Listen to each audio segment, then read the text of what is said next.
Hi everyone, कसे आहात तुम्ही सगळे। आज सकाळी सकाळी माझ्या दिवसाची सुरुवात खूपच बॅड झालेली। इथे ना माझं गेटमध्ये बोट फसलेलं, त्यामुळे ना खूपच जोराचं लागलेलं आणि त्यामुळे आता काम करायला पण थोडीशी अडचण येत होती, अवघड जात होतं मला।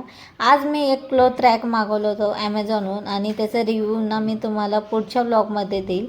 इथे मी बटाटे चकल्या करायला घेतलेल्या होत्या, त्यासाठी बटाटे सोलून घेतले आणि त्याचे ना चकल्यासारखे काप करून घेतलेले।